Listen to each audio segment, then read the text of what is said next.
Hello everyone, जैसा कि आप लोगों को पता चला होगा वीडियो देखने के बाद कि हम जो सीबीएसई का जो सैम्पल पेपर आया हुआ है उसको सॉल्व आउट कर रहे हैं और हम यह प्रयास कर रहे हैं कि हम अपने बच्चों को या फिर जो लोग एग्ज़ाम में बैठने वाले हैं उन लोगों को ये बात बता सकें कि किस प्रकार से हमको अपने क्वेश्चंस को सॉल्व करना है और किस प्रकार का पेपर हमारे सामने आने वाला है इस बार 2023-24 में जो सीबीएसई की परीक्षा होने वाली है म्यूज़िक सब्जेक्ट से, जिसका कोड नंबर है 034। तो हमने कल के क्लास में हमने देखा सेक्शन ए, जिसमें आपको एमसीक्यू के 8 क्वेश्चन मिले हुए थे और एमसीक्यू को सॉल्व करने के बाद हमने एक चीज़ समझा होगा कि एमसीक्यू एक ऐसा क्वेश्चन होता है जिसको हम तभी प्रॉपर वे में सॉल्व कर सकते हैं जब हम किसी सब्जेक्ट के बारे में डेप्थ नॉलेज रखते हैं। इसलिए किसी चीज़ को जब हम डिटेलिंग में पढ़े रहते हैं तब उसका एमसीक्यू में पूरे कॉन्फिडेंस साथ देते हैं। तो जिन जिन टॉपिक से एमसीक्यू पूछा गया था, मैं तो ये कहूँगा कि आप सबसे पहले उस टॉपिक को पूरी डिटेलिंग के साथ एक बार पढ़ लें। बहुत बड़ा सिलेबस नहीं है, उस चीज़ को हमने देखा हुआ है और अगर आप उसको डिटेलिंग के साथ थोड़ा पढ़ लेते हैं तो आपको और कॉन्फिडेंस मिलेगा। और कोई सी चीज़ जो आपको समझ में ना आई हो उस वीडियो में, आप उसको कमेंट के माध्यम से हमसे पूछ लें ताकि मैं उस चीज़ को आपको समझा सकूँ। और जिस उद्देश्य के साथ मैं ये वीडियो बना रहा हूँ उसमें कामयाबी मिले, मुझे भी मिले, आपको भी मिले, क्योंकि बड़ा समय दे करके हम वीडियो बनाते हैं और बड़ा समय दे करके आप वीडियो को देख रहे होते हैं। तो ज़्यादा समय ना लेते हुए हम चाहेंगे कि आज हम लोग सेक्शन बी पर डिस्कशन करते हैं, ठीक है। सेक्शन बी, अब हमको देखिए 2-3 चीज़ समझना है। पहला चीज़ ये है कि ये जो पेपर होगा, ये पेपर आपका सिर्फ 2 घंटे का होगा। सीबीएसई आपको सिर्फ 2 घंटे का समय देगी। इसलिए सबसे अधिक ज़रूरी चीज़ ये भी है हमारे लिए कि हमारे लिए टाइम मैनेजमेंट बहुत ज़्यादा मायने रखेगा। टाइम मैनेजमेंट का मतलब है कि हमको जितने नंबर मिल रहे हैं उसके अकॉर्डिंग ही हमको जवाब देना है। बहुत ज़्यादा डेप्थ में हमको नहीं जाना है, क्योंकि अगर हमारा कोई सवाल 2 नंबर का है उसके लिए हम बहुत लंबा समय दे देते हैं तो इसका मतलब है कि जो लॉन्ग टाइप क्वेश्चन है उसके लिए हमारे पास समय कम बचेगा। दूसरी चीज़ ये है कि हम चाहे जितना लिख दें, जो हमारा कॉपी चेक करेंगे महानुभाव वो हमको 2 नंबर से ऊपर ज़्यादा दे नहीं सकते। इसलिए जो पूछा जा रहा है उसको कम शब्दों में किस प्रकार से हम बताएंगे, लघुत्तरीय प्रश्न का यही मतलब होता है। तो चलिए हम सबसे पहले अपने क्वेश्चन को देखते हैं कि हमारा क्वेश्चन क्या है। एक्चुअली मुझे क्वेश्चन याद नहीं है, इसलिए मुझे बार बार देखना पड़ता है क्वेश्चन को। तो सेक्शन बी का जो पहला क्वेश्चन है वो कह रहा है, question number 9, define any 3 of the following. वो आपको 4 बिंदु दे दिया है और उन बिंदुओं के बारे में कह रहा है कि इसको डिफाइन आप करिए। तो जो पहला बिंदु है वो है आपका कण, दूसरा बिंदु दिया हुआ है गमक, कि गमक क्या है, तीसरा बिंदु दिया हुआ है आपका कण, गमक, मूर्छना, मूर्छना दिया हुआ है, और चौथा बिंदु आपका दिया हुआ है खटका। ये चारों चीज़ें क्या है, इसमें से किसी 3 चीज़ को आपको सॉल्व आउट करना है, ठीक है। तो मैं तो अब चारों चीज़ें आपको बता रहा हूँ, आपको जो 3 चीज़ें ज़्यादा इजी वे में लगेंगी आप उसको कंप्लीट कर लीजिएगा। चलिए हम लोग पहले इसको सॉल्व करते हैं, ठीक है। पहली चीज़ है कण। कण देख लेते हैं हम क्या है। कण के लिए हम ये कह सकते हैं मूल स्वर के आगे अथवा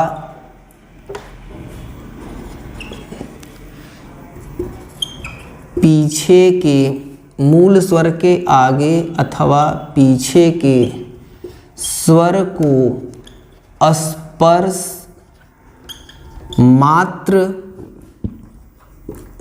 करके अपने मूल स्वर पर वापस, थोड़ा सा डार्क नहीं चल रहा है ये, करके अपने मूल स्वर पर वापस आने की क्रिया कण है। यह 2 प्रकार का होता है। आप लिख सकते हैं इसके 2 स्वरूप हैं या इसके 2 प्रकार हैं, ठीक है ना। इसके 2 स्वरूप हैं, इसके 2 स्वरूप हैं। पहला लिख दीजिए पूर्वलग्न कण और दूसरा लिख दीजिए अनुलग्न कण, अनुलग्न कण, ठीक है। 2 नंबर के लिए मेरे हिसाब से ये इनफ है। अगर आप थोड़ा सा डिटेलिंग और आपके पास समय हो, आप करना चाहें तो आप कह सकते हैं पूर्व लग्न कर्ण में जब मूल स्वर के आगे के स्वर को, जैसे म से पहले आपका ग आता है उसको स्पर्श कर लेंगे। अनुलग्न मतलब मूल स्वर के बाद के स्वर को, जैसे म के बाद प आता है, आप उसको स्पर्श कर लेते हैं तो आप उस चीज़ को लिख सकते हैं इसमें। ठीक है, 2 नंबर के लिए सफिशिएंट है ये, इतना जवाब। अब हम लोग अपने दूसरे ऑप्शन पे आते हैं। दूसरा ऑप्शन हमारा क्या है?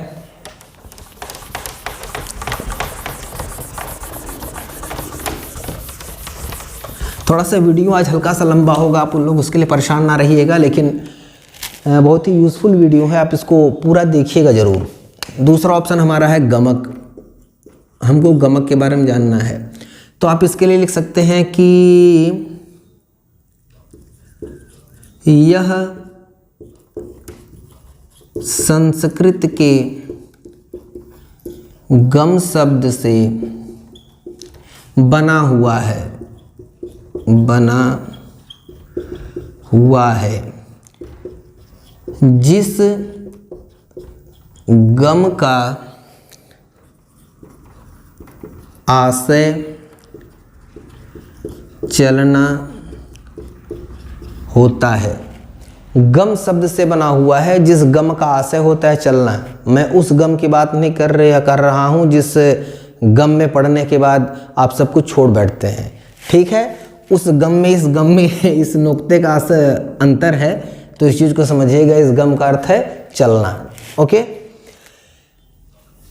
अब देखिए संधि विच्छेद हम पहले कर देते हैं। गमक, गमक का जब हम संधि विच्छेद करेंगे तो होगा गम प्लस क। गम का आशय हो गया चलना और क का आशय हो गया कंपन। ठीक है, इस तरह से आप इसको दिखा दीजिए। उसके बाद लिख दीजिए स्वरों का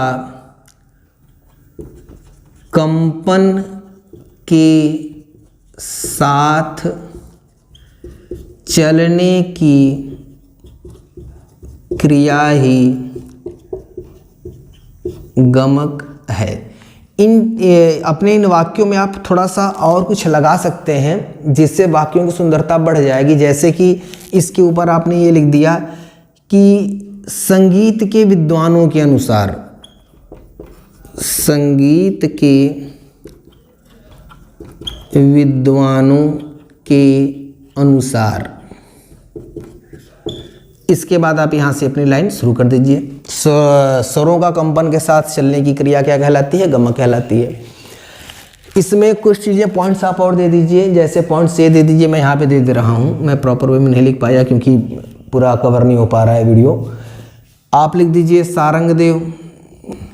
सारंगदेव इन्होंने 15 प्रकार के गमकों के विषय में बताया। हो सकता है मैं भी एमसीक्यू में पूछ दे, इसलिए मैं इस चीज़ को बता दे रहा हूँ। अहोबल, अहोबल ने 20 प्रकार के गमकों के विषय में बताया। पार्श्वदेव, इन्होंने 7 प्रकार के गमकों के विषय में बताया। दक्षिण भारत, इससे आपसे पूछा नहीं जाएगा लेकिन अब मुंह से निकल गया तो बता दूं। दक्षिण भारत में 10 प्रकार के गमक चलायमान है। हमारे उत्तर भारत में 15 प्रकार के। सारंगदेव को हम लोग फॉलो करते हैं। ठीक है, तो दक्षिण भारत में 10 प्रकार के गमक माने जाते हैं। यहीं पे जो तानसेन थे, तानसेन का जो घराना रहा उसको सैनी घराना बोलते हैं। तो जो सैनी घराना है, सैनी घराना, वह 22 प्रकार का गमक मानता है। ये डिटेलिंग आप लिख सकते हैं। डिटेलिंग लिख देंगे तो और अच्छा, थोड़ा सा चार चांद लग जाएगा। और क्या कहते हैं कि इतनी परिभाषा आप लिख देंगे तो गमक की आपकी परिभाषा पूरी हो जाएगी। देखिए, मैंने जो अपने लाइफ में जाना हुआ है, जो सीखा हुआ है, जो अनुभव मेरे पास बहुत थोड़ा बहुत है, उसके बिहार पे मैं एक बात आप लोगों को जरूर बता देना चाहता हूँ कि नंबर सिर्फ आपके लिख देने की वजह से नहीं मिलता है। देखिए, हर जगह दिमाग लगाना होता है। ठीक है, आपको नंबर निकालना होता है। कभी कभी ये होता है कि आपके 2 नंबर के प्रश्न में आपने कुछ ऐसा चीज़ दे दिया है जिसका प्रभाव आपके बड़े नंबर्स के जो क्वेश्चंस उसमें पड़ेगा। जैसे इसमें एग्जामिनर मजबूर है, आपने बहुत अच्छी चीज़ लिख भी दी है तो आपको 2 नंबर ही देगा, लेकिन आपकी कॉपी को पढ़ने के बाद, आपके कंटेंट को पढ़ने के बाद वो आपके प्रति एक छवि बना लेगा। ये विदिन सेकंड होता है। ठीक है, और यह आपके पर मस्तिष्क की चीज़ें हैं।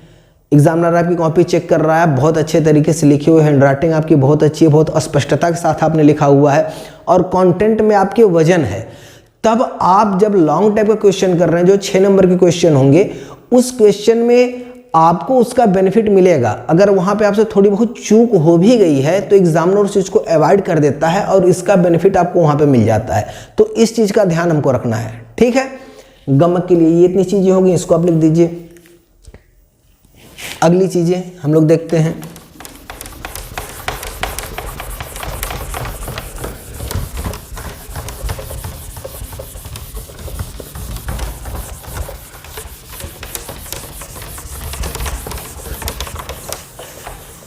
गमक के बाद अगली चीज आती है मूर्छना। मूर्छना क्या होती है, ठीक है। अगला टॉपिक हमारा है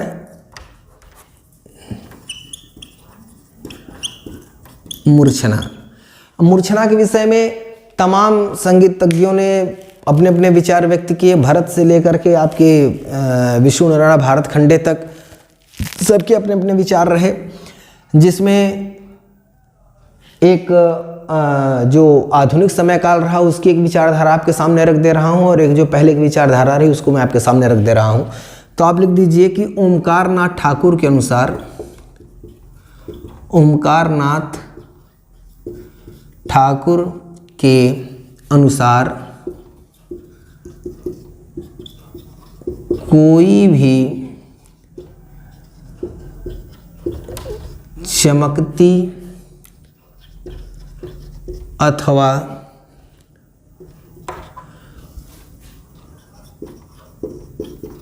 उभरती हुई चीज मूर्छना है, ठीक है। ठाकुर के अनुसार संगीत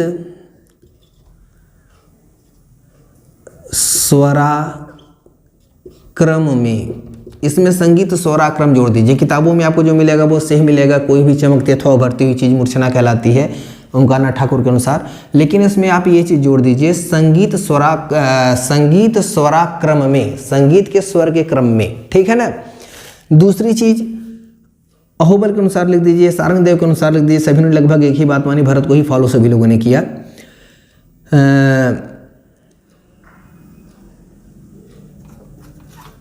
अहोबल के अनुसार लिख दो भैया। अहोबल के अनुसार ग्राम के स्वरों के आरोहण व अवरोहण से मूर्छना की प्राप्ति होती है, ठीक है। अहोबल के अनुसार क्या है, ग्राम के स्वरों के आरोहण व अवरोहण से मूर्छना की प्राप्ति होती है। मूर्छना के लिए इतना इनफ है 2 नंबर के लिए, अगर छोटी में क्वेश्चन पूछता है तो। और अगर बड़े में पूछेगा तो उसमें मूर्छना के प्रकार कौन कौन से हैं, क्या है, ये सारी चीज़ उसमें बताई जाएंगी। अब चूंकि वीडियो बहुत लंबा हो जाएगा इसलिए जो आपका सिंपल पेपर में उसी के ऊपर फोकस कर रहा हूँ कि उसी को बताया जा सके, आपको बताया जाए। इस चीज़ को आप कर सकते हैं मूर्छना के अकॉर्डिंग। आफ्टर दैट आपका आता है खटका। खटका में आप लिख सकते हैं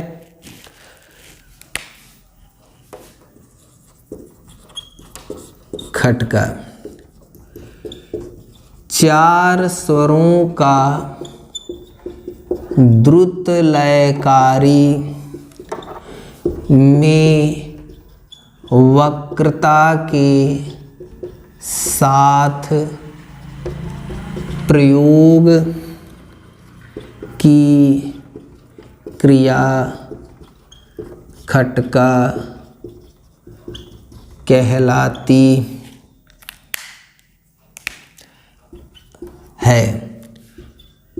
इसे प्रदर्शित करने के लिए कोष्ठक का चिन्ह लगाते हैं, ठीक है भैया।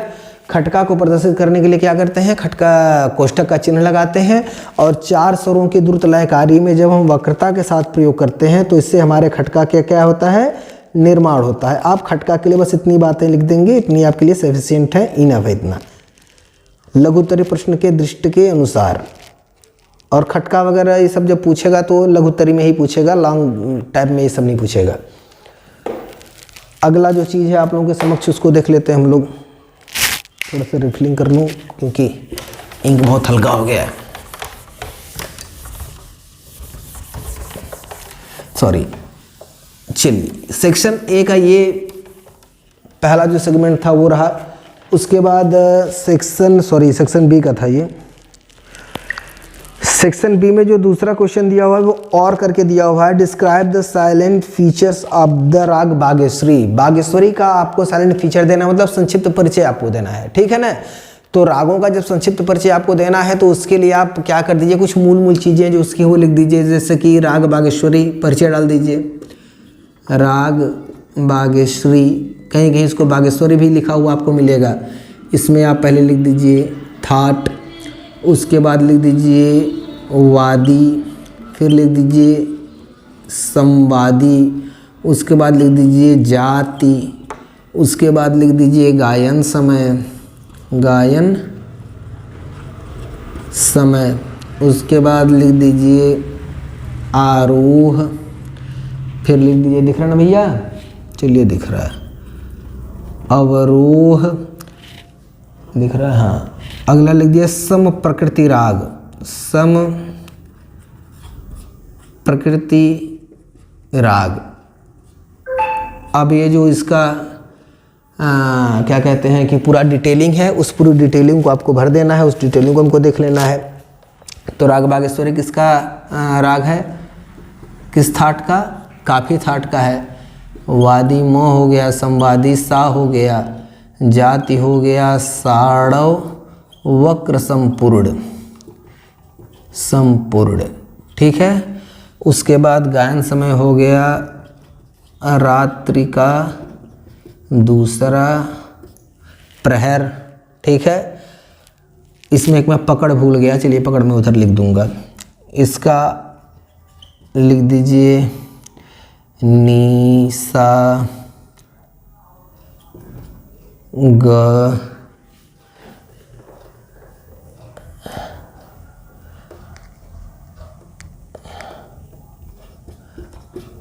प सा, निसा रे गा मा पा निशा रे और प, नहीं ये नहीं होगा।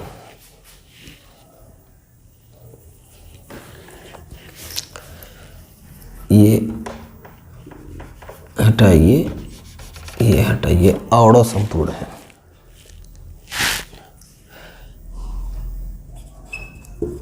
औड़व, क्योंकि रे जाते टाइम रे और पवर्जित होता है इसका, ठीक है। आते टाइम लग जाएगा नी, ग कोमल लगेगा इसमें क्योंकि काफी थाट का है। नी नहीं सा से आएगा,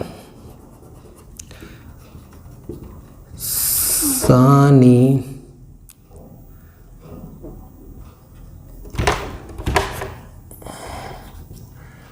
धा प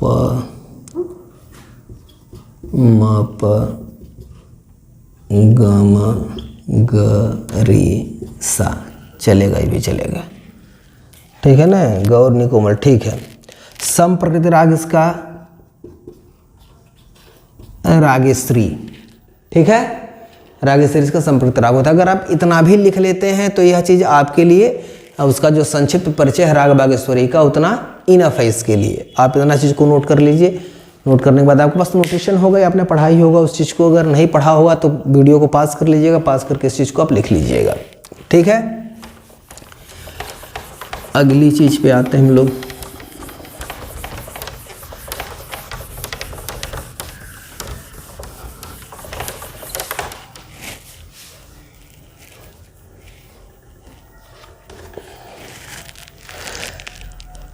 राग बागेश्वरी की विशेषता ही पूछ सकता है, तो विशेषता में भी एक दो चीज़ें आप लिख सकते हैं। जैसे कि रागांग राग पद्धति का राग है उसके बाद यह पूर्वांगवाद श्रेणी का राग है। उसके बाद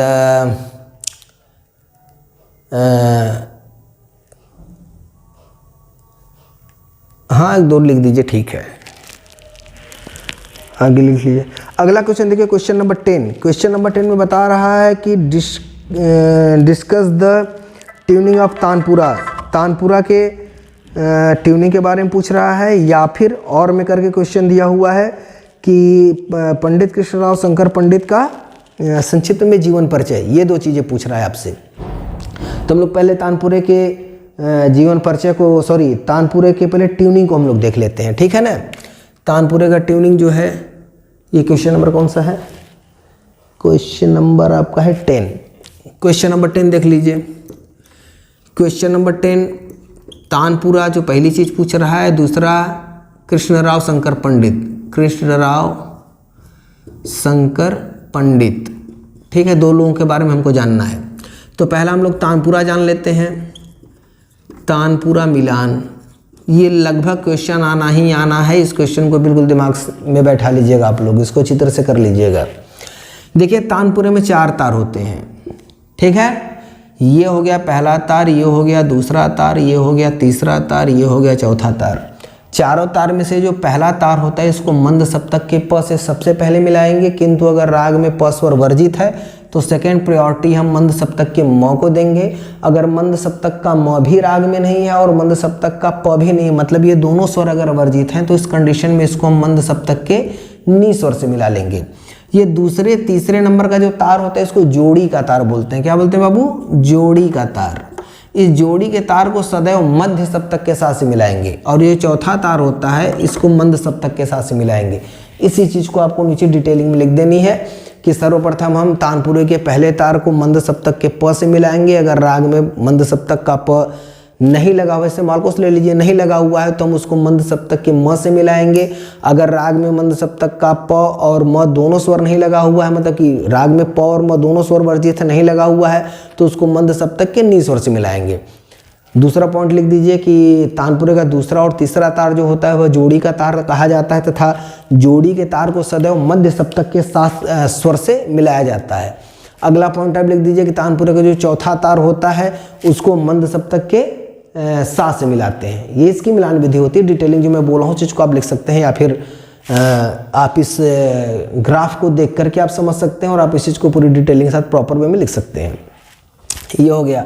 अगला चीज़ हम लोग देख लेते हैं कृष्णराव शंकर पंडित का छोटा सा जीवन परिचय।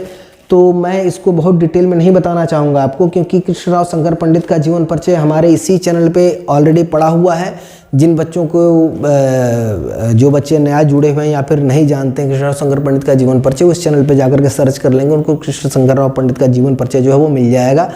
अमूमन बता दें आपको कि 26 जुलाई 1894 में इनका जन्म हुआ था और ग्वालियर मध्य प्रदेश में। इनके पिता का नाम शंकर पंडित था और यह ग्वालियर घराने का प्रतिनिधित्व बाद में किया इन्होंने। और क्या कहते हैं कि 1989 में इनकी मृत्यु होती है, नियर अबाउट 22 अगस्त को। एक बार आप उसको कंफर्म कर लीजिएगा देख करके।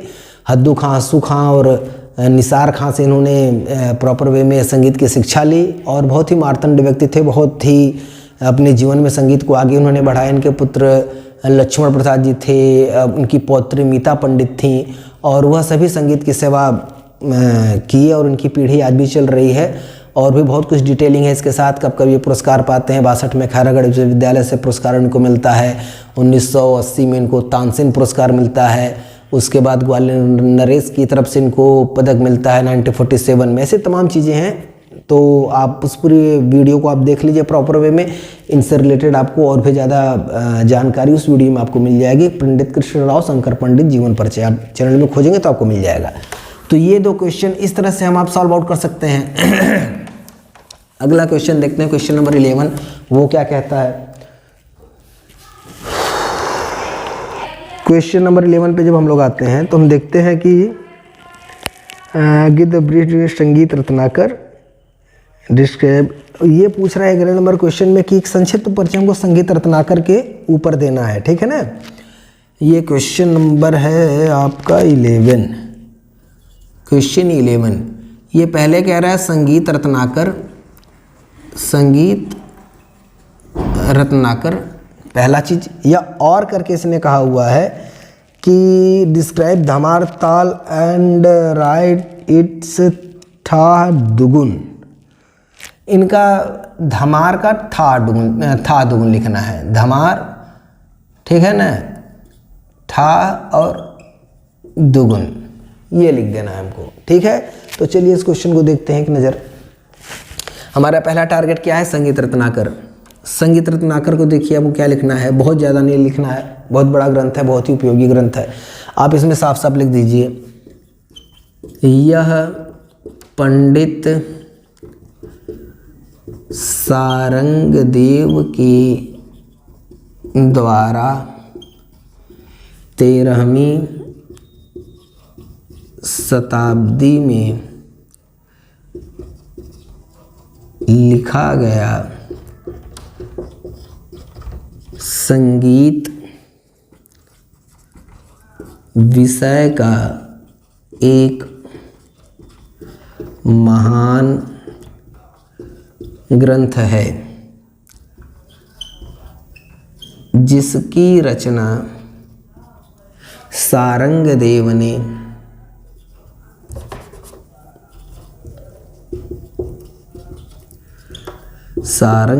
ने संस्कृत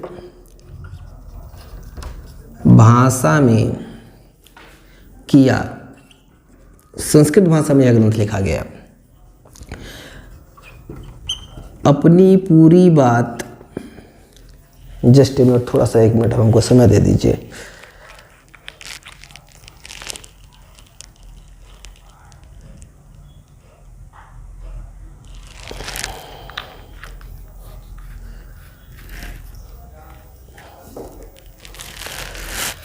अपनी पूरी बात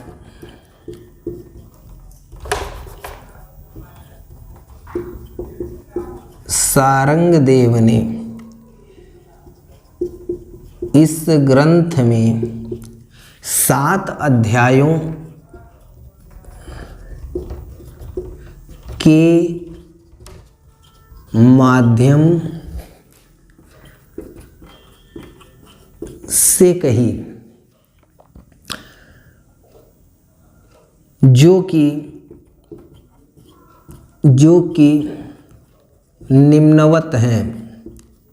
नीचे 7 अध्यायों का नाम लिख दीजिए। स्वराध्याय, दूसरा लिख दीजिए राग विवेकाध्याय, तीसरा लिख दीजिए प्रकृताध्याय, चौथा लिख दीजिए प्रबंधाध्याय, पांचवा लिख दीजिए वाद्याध्याय, छठा लिख दीजिए तालाध्याय, सातवां लिख दीजिए नृत्याध्याय। ठीक है, 2 नंबर के लिए इतना इनफ है। बाकी तो ग्रंथ बहुत बड़ा है और इसकी डिटेलिंग आप करेंगे तो बहुत लंबा डिटेलिंग इसकी हो जाएगी, और मैं बताऊंगा, बहुत ज़्यादा बता दिया तो आप कंफ्यूज भी हो जाएंगे, इसलिए बहुत ज़्यादा कंफ्यूज भी नहीं होना है। ठीक है ना, इतने में आप आधा पेज तक पहुंच जाएंगे। इतना लिख दीजिए। इसमें और कुछ लिखना चाहते हो तो एक लाइन और इसमें बढ़ा दीजिए कि वर्तमान संगीत के लिए यह वर्तमान संगीत के लिए यह ग्रंथ आधार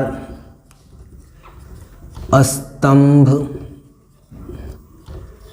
की भांति उपयोगी सिद्ध हुआ। एक लाइन और बढ़ा दीजिए आप। अगर आपके पास कंटेंट है और आपके पास लेखन की क्षमता है तो आप किसी भी टॉपिक को बहुत ही डिटेलिंग के साथ बहुत ही अच्छे तरीके से आप लिख सकते हैं। इस तरह से आप इसको कर सकते हैं। चलिए, अगला क्वेश्चन हमसे पूछा हुआ था बोर्ड ने कि धमार का ठाह दुगुन चौगुन लिखना है। ठीक है ना, वीडियो लंबा होता जा रहा है और खैर कोई बात नहीं, ज़रूरी चीज़ है। आप में से जिसको भी देखना होगा, और जितना देर तक वो देखेगा उसके लिए बेनिफिशियल ही होगा, उसको बेनिफिट ही देगा, नुकसान किसी तरह से नहीं देगा उसके लिए। तो थोड़ा सा वीडियो लंबा हो तो इसके लिए आप परेशान ना हो, आप इसको देखें क्योंकि आपके बहुत काम आने वाला है। अब हमको धमार 2 नंबर का क्वेश्चन है। अगर बाय द वे ये आ गया तो हमको क्या करना है, तो आप धमार हेडिंग डाल दीजिए, बहुत छोटे में लिख दीजिए हिंदुस्तानी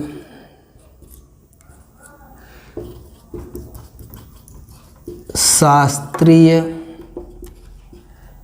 संगीत में धमार एक ताल तथा एक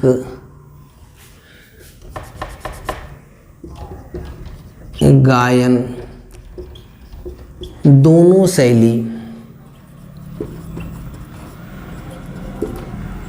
शैलियों में पाया जाता है। ठीक है, भारतीय शास्त्रीय संगीत में धमार एक ताल तथा एक गायन, दोनों शैलियों में पाया जाता है। अब यहाँ पे हमको, अब यहाँ पे लिख दीजिए धमार ताल, धमार ताल लिख दिए भैया। अब यहाँ पे आप लिख दीजिए इसको मात्रा विभाग, आप थोड़ा साफ साफ लिखिएगा, मैं जल्दी जल्दी लिख रहा हूँ, ठीक है ना। मात्रा विभाग ताली खाली, कम से कम इतना तो लिख ही देना। 14 मात्रा, 1 2 3 4, 4 विभाग ताली 1 2 3 4 5 6 8 9 10 11, ठीक है, और खाली 8 पे, ये हो जाएगा। अब यहाँ पे हेडिंग डाल दीजिए ठाह, ठाह में पहला इसका लिख दीजिए 1 2 3 4 5 6 7 8 9 10 11 12 13 और 14, ये हो गया। 1 2 3 4 5, ये हो गया 1 2 3 1 2 3 4, ये हो गया, ठीक है ना। विभाग 4 कर दीजिए और इस कर दीजिए 5 2 3 4, ऐसे विभाग विभाजन बना देंगे तो और अच्छा हो जाएगा, ठीक है ना। पहला विभाग 5 मात्रा का, दूसरा विभाग 2 मात्रा का, तीसरा विभाग 3 मात्रा का, चौथा विभाग 4 मात्रा का, इस तरह से और डिटेलिंग क्लियर हो जाएगी। इसके बोल लिख लेते हैं क धी ट धा आ, ग ती ट ता आ। खाली हो गया, दूसरा हो गया, खाली हो गया, तीसरा, सॉरी पहला पे सम हो गया, 6 पे दूसरी ताली, 8 पे खाली और इस पे तीसरी ताली हो गई, ठीक है। इस प्रकार से ये बन गया। अब इसका हमको दुगुन बनाना है, ठीक है। तो दुगुन बनाना है तो उसके लिए इतना स्पेस कम पड़ेगा, हम इसको इरेज करके क्या कहते हैं कि आपको दुगुन बनाना बता दे रहे हैं, और वह प्रोसीजर हर ताल में चलेगा, ठीक है। चलिए इसको इरेज करते हैं।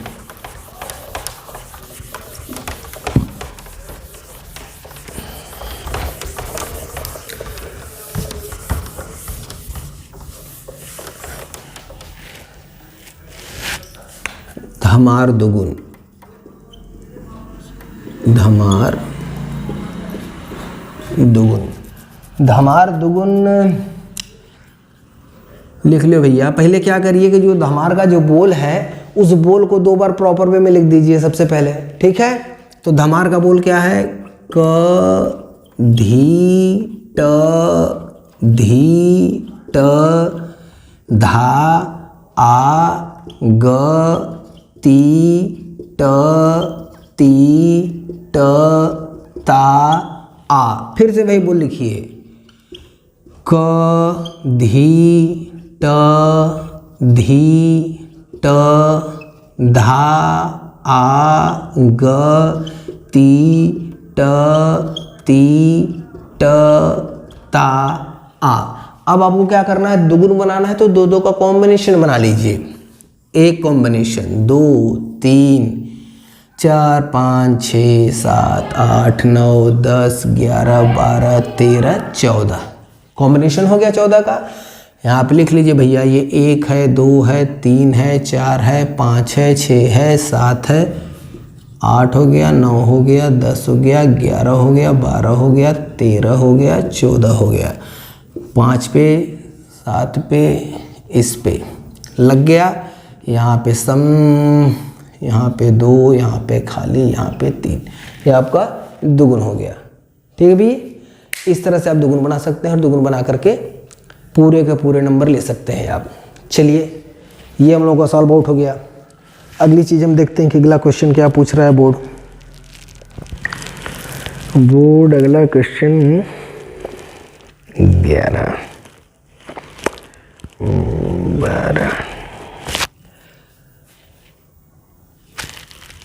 क्वेश्चन नंबर 12 और क्वेश्चन नंबर 13, ये दोनों मैं आपको कल सॉल्व कराऊंगा क्योंकि बहुत लंबा वीडियो हो चुका है और आप लोग भी बोर हो रहे होंगे। ठीक है, तो बोर होकर के बहुत ज़्यादा नॉलेज लेने से अच्छा है कि हम थोड़ा सा कम ही पढ़ें, लेकिन जितना पढ़ें उतना सॉलिड पढ़ें। ठीक है, तब मुझे उम्मीद है कि मैंने प्रॉपर वे में आपको समझाने का प्रयास किया हुआ है। और जाते जाते 2 बातें और बोल देना चाहता हूँ। एग्ज़ाम आपको देना है, नंबर आपको पाना है। न हम एग्ज़ाम देने जाएंगे और न तो आपका नंबर मेरे काम आने वाला है। इसलिए फर्स्ट एट ऑल जब एग्ज़ाम देने जाइए तो बिल्कुल कूल माइंड से जाइए। अगर आपको लगता है मुझे आ रहा है तो ओवर स्मार्ट भी कम बनिए। आपका कॉन्फिडेंस ओवर कॉन्फिडेंस में कन्वर्ट ना हो, इस बात को भी ध्यान दें। अगली चीज़, अपने हैंड राइटिंग पे, अपने कंटेंट पे बहुत व्यापक ध्यान दीजिएगा, क्योंकि जो भी टीचर म्यूज़िक का होगा वो जाहिर सी बात है कि साहित्य से जुड़ा हुआ व्यक्ति है और वह आपके शब्दों के चयन को भली प्रकार से चेक करेगा, देखेगा। इसलिए उसका चुनाव बहुत ही अच्छे प्रॉपर वे में करिए। और इन द लास्ट, अगर आपको ये वीडियो अच्छा लग रहा हो तो चैनल को सब्सक्राइब कर दें। और आपके जो भी यार दोस्त मित्र हैं, रिलेटिव से, अगर कोई भी ऐसा व्यक्ति, ऐसा कोई भी बच्चा अगर जो एग्ज़ाम देने वाला हो सीबीएसई पैटर्न से या फिर म्यूज़िक पैटर्न से भी एग्ज़ाम देने वाला हो, तो वो इस चीज़ को देख करके उससे कुछ बेनिफिट उठा सके। इन्हीं सब बातों के साथ मैं अपनी बातों को यहीं रोकता हूँ। कल फिर मिलेंगे, तब तक के लिए bye bye, good night, Mahadev.